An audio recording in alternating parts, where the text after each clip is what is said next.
খসে পড়ছে ভবনের পলেস্তারা, বেরিয়ে গেছে রড, দেয়াল জুড়ে বড় বড় ফাটল। ধসে পড়ার শঙ্কায় খোলা আকাশের নিচে চলছে পাঠদান কার্যক্রম।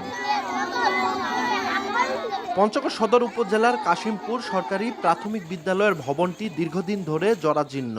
গত জুন মাসে বিদ্যালয়ের ৩টি শ্রেণীকক্ষের ছাদের পলেস্তারা খসে পড়ে রড বেরিয়ে আসে।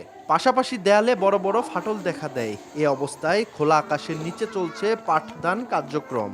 রুমে প্লাস্টারগুলো ভেঙে মাটিতে পড়ে গেছে, এই জন্য আমরা ভয়ে ক্লাসে ভিতরে ঢুকি না। মাঠে ক্লাস করতে আমাদের খুবই কষ্ট লাগে।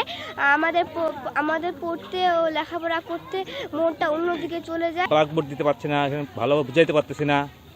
সেই সাথে আমরা কর্তৃপক্ষের কাছে একটা আবেদন যে দ্রুত ভবনের জন্য তাড়াতাড়ি ব্যবস্থা হয়। বৃষ্টি আসলে বসে থাকে, বাচ্চাগুলোর শিক্ষা হয় না। বাইরে ক্লাস করাচ্ছি, রোদের মধ্যে ক্লাস করাই তো আমাদের খুব কষ্ট হয়। খুব রোদ হলে বাচ্চাগুলো থাকে না, ছুটাছুটি করে যেদিক সেদিক যায়, অন্যের বাড়িতে চলে যায়। বৃষ্টি হলে যদি একটু বৃষ্টি হয়, পাশের বাড়িগুলোতে দৌড় মারে। আমাদের এই বিদ্যালয়ে একটি দ্রুত ভবন দেওয়া হোক। জেলা প্রশাসন জানিয়েছে, বিদ্যালয়ের নতুন ভবন নির্মাণের জন্য সংশ্লিষ্ট মন্ত্রণালয়ে প্রস্তাব পাঠানোর প্রক্রিয়া চলছে। পুরনো জরাজীর্ণ ভবন সরিয়ে সেখানে একটি নতুন ভবন নির্মাণের জন্য সংশ্লিষ্ট মন্ত্রণালয়ে প্রস্তাব প্রেরণের প্রক্রিয়া চলমান। দক্ষিণ কাশিমপুর সরকারি প্রাথমিক বিদ্যালয়টি ১৯৯২ সালে প্রতিষ্ঠিত হয়। ১৯৯৭ সালে নির্মিত হয় বিদ্যালয়ের বর্তমান ভবনটি।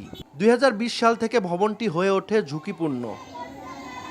সোহাগ হায়দার, সময় সংবাদ, পঞ্চগড়।